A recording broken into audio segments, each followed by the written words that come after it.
Hello everyone, it's Dio from Firm Fair Gaming, bringing you another World of Warcraft video.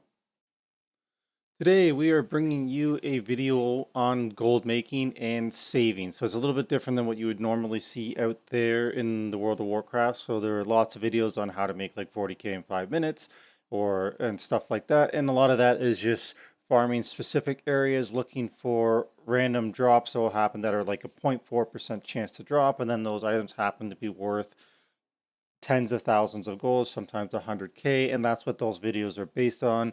This video is based on just casual playing and ways that you can make and save yourself some gold just through playing normally. This is not going to be one where you go to an area and sit there for 8 hours and farm leather or fly around and find minerals, mine or herb. This is just through casual playing, just doing a few different things. We're going to be able to save you some gold and make you some gold at the same time. So let's get to it. So one thing I do want to show you before we start with the very first technique is my gold farm that I had to this point. So as you can see here, my gold is about just under 700,000. So this is a new character on a new server. I had not played since about Wrath of the Lich King. I came back and started a new character on a new server, and in about, I would say, 5 months, I've been able to farm up 700,000 gold. This includes buying several legendaries along the way, as well as maintaining all my pots, flasks, and foods and all that sort of stuff. And I am still at a surplus of 700,000 gold, and I've been using these simple 8 techniques that we will now share. Technique number 1, have a gathering profession. You should always have at least one of your 2 professions be a gathering profession. The other one can be a crafting one, but typically speaking, gathering professions make more money than the crafting ones. So if you do want a crafting profession, pick up the gathering profession that is going to help save you resources. So you can mine your own or gather your own, whatever you need to do. And basically, if you don't want a crafting profession, you can pick up 2 gathering professions and you'll be able to make a lot more money that way as well. So basically what I have here is I do have that crafting profession. I don't use it very often, but it's just there for a couple items that I like to make and sell on the auction house. But as you can see, my mining profession is only at 28 of 150, and I'll show you why it's only that low, because we can get rid of our gathering profession and pick up other professions as we need to, and this is why. We are going to swap out our gathering profession, or one of our gathering professions if we're running 2, for enchanting, and we're just going to use this temporarily. Now I've switched to my warrior to show the main benefit of why. So as I've been playing, doing my dungeons or raids and just playing in general, I've been keeping all of my epics in greens and blues, and I'm going to disenchant all these, and then I can sell the materials on the auction house and pick up a quick buck. And also I just want to highlight that I have about 245,000 also on my warrior, just again from using these same techniques, which puts me around 8 or 900,000 now overall on my all of my characters so far on this server. So I'm just going to disenchant all of this stuff, and then we're going to quickly jump to the auction house and we will see how much potential money there is. So we just finished disenchanting all of our items. We ended up with 77 eternal crystals, 36 sacred shards, and 49 soul dust. Now that probably took me a month, maybe a month and a half to gather all that stuff, but let's see what we're going to get here when we throw this up here. So each one is worth about 270, so it looks like the eternal crystals are going to be worth about 21 grand. My sacred shards is going to get me another 1200, and then the soul dust another 1000. So it looks like all of that is going to get me potentially another 22 grand, 22,000 gold. And that, again, that's just from organically playing. I haven't done anything special, just played the game, got some items, disenchanted them, and then I'm just going to throw them on the AH. Now I could, if I really wanted to play the auction house game, I could go and just see, what the prices of them are, and wait for it to go higher, that sort of thing. But I'm not worried about it. We're just casually playing. We're just going to throw them up. Whatever happens, happens. It's going to be some free gold for us. One thing I do want to say is when you pick up your enchanting profession, what you want to do is you want to make sure that you talk to the profession trainer for whatever expansion you're in. So if you're in Shadowlands, for Shadowlands Enchanting, you want to go to Oribos, talk to the enchanter, and make sure you purchase the Shadowlands Enchanting or whatever expansion you are, because then when you disenchant those materials, you have a chance to get the proc or the random chance for an additional disenchanting piece. So just make sure you do that so you end up with more enchanting parts that you can then throw on the AH and get yourself some more gold. Now the next trick we're going to use is quite similar. We're going to swap out another profession and we're going to pick up alchemy. We're just going to pick it up here. So what alchemy allows you to do and the way it's going to save you money is when you are doing long periods of raiding, or if you're just doing some dungeons and you're not going to be questing or picking up or gathering or anything like that, that would make you gold that way. We're going to save ourselves some gold here. So the thing about alchemy is when you use a flask, so usually the flask only lasts for an hour. So like in this instance, the spectral flask of power, if you're not an alchemist, they only last 1 hour. But because we're going to be doing a bunch of dungeons or raids, we're going to pop this, and now it's a 2-hour flask. So this is not a gold making technique, it's a gold saving technique. So now for the next 2 hours, we have this flask, so we don't need as many flasks, so we get to save ourselves some gold that way. On my server, these flasks go for about 800 gold a piece, so we're going to save ourselves an extra 800 gold in our 2 hours of dungeoning and raiding.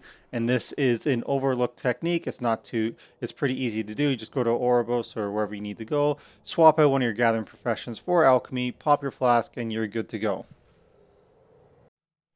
So the fourth technique that we're going to use is we're going to be selling the legendary or endgame crafting materials. Now again, this only works if you yourself are not planning to use them. So for me, this is my alt that I sometimes play, and I've accumulated a little bit of the resources. So I'm just going to throw it up on the auction house. It's going to be a little bit extra gold for me because I don't need it. So I'm in Shadowlands right now. So Quartzite crystal is used to craft the legendaries, which is the end tier item. So I don't need it because it'll be a while before I farm enough Torghast and Soul Cinders and all that stuff to craft it. So I might as well capitalize on the need for it and the market. So I'm just going to throw this up there. So they're going for about almost 3,300. I have 23 of them. I'm going to throw it up and it's going to potentially be 75,000 gold if they all sell. So I'm just going to throw that up there and wait and hopefully it goes through. And then that'll be, that'll be a quick payday. So again, this only works if you don't plan to use it immediately. So on my warrior, I used the resources that I had, but since this is an alt, I don't mind throwing it up there because it'll probably be a month before I go through and farm enough where I will need it for my alt. So I might as well capitalize on supply and demand and make some gold. So that's one thing that you can do as well. The fifth technique we have is we want to keep an eye out for the Veiled Satch of Cooperation. So this can be found in 2 different spots. It can be found in the Dungeons and Raids queue here. So we can get this satchel from either being a healer or a tank. And we can do this from either queuing for random dungeon, the heroic, and even from Raid Finder. So here you can see that the tank would get it there. And inside there, it's got some gold in it, as well as it has augment runes, which then you can turn around and sell on the auction house and pick up a little bit extra gold that way. So this one does take a little bit more time as you're going through because you have to complete the dungeon or the raid. But if you're going to be doing it anyways, just take a look, see if the satchel is there, might as well do it, pick up a few extra gold, a few extra augments, turn around, sell them on the auction house, and grow your gold count that way. So for the sixth technique, I'm going to say you want to find a good guild and a guild that does guild repairs. So as you can see here, like I've been damaged and I could repair here. So they have some guild repairs on for the day. So I could repair and save myself the 50 gold. So we do this, I'm going to use my own money though. We do this in good faith. We're not just there to use the free repairs. I am an active participant of the guild. We do dungeons and raids together, so we make money for the guild that way. So I'm not saying do this and just abuse the fact. WoW is better with friends. Play with your guild mates, do things together, make the guild some money, and enjoy those guild repairs, which save you a little bit of gold in the long run as well. The seventh technique is Shadowlands specific. It's do your callings. Each one gives you almost 2,000 gold, sometimes a little bit more. They're not very complicated to do. Some of them are fairly simple.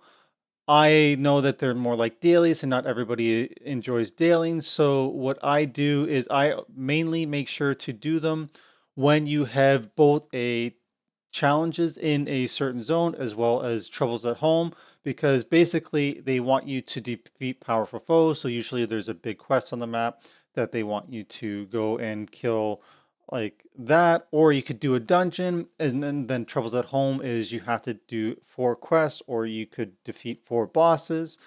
So what I do is I wait for those to double up, and then I do them because most dungeons have 4 bosses in it, which would give you 100% for the Troubles at Home, as well as completing the dungeon would give you the quest complete for the challenges in the specific zone. The only one that you would have to do more is if you do Miss in Ardenweld, you would have to do 1 additional quest because there's only 3 bosses in Miss. But this is what I like to do. I wait for one of those and I do dungeons anyways. So then I just double up, knock them all at once, get the dungeon towards my vault, get rid of 2 quests at the same time, pick up my 4K gold as well as my progression just from playing the game, and I'm that far ahead. Our last technique is a Shadow 1 specific one. We're going to use our command table or war table, if you will. And basically, we try to use this every day.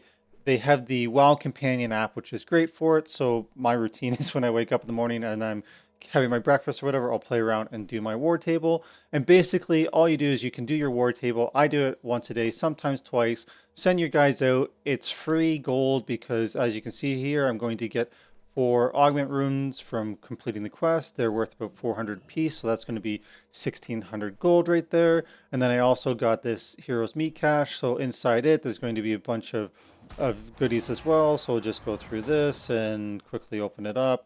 And what do we got? A bunch of meat and stuff. So one, we can, if we have cooking, we can do that and save ourselves from having to buy food off the auction house, or we can just turn around and throw that up there. So let's see, I have some of this stuff. So those go for about 59 a piece, so I have 28 of them, so that would be a fair amount there.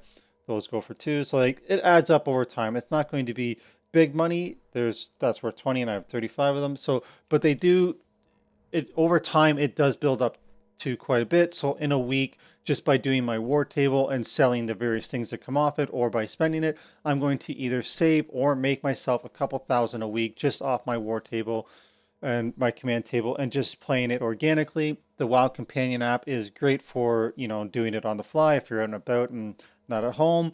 And it only takes a few minutes, and you send them out, come back, and you got your stuff. And you can also collect your anima powers or send them out for gold as well. So it's a quick, easy way just from, organically playing the game. You can use your phone. Our phones are with us almost all the time anyways.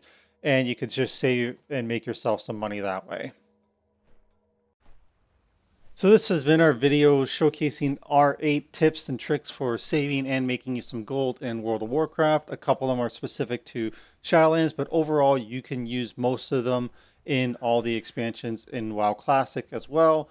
And I've been just playing the game casually. I'm not a hardcore raider. I do Mythic Plus mainly, but just through organically playing the game over a few months on a couple different characters, I have almost 1,000,000 gold, and I haven't really been trying that hard. I don't do the 8 hours, let's farm leather, let's go farm, gather herbs and mine. I don't do any of that. I just organically play the game. I'm almost at 1,000,000 gold, and I've been buying my legendaries, buying my flasks, buying my foods and stuff like that. So, and I'm still almost ahead 1,000,000 gold. So these techniques do work.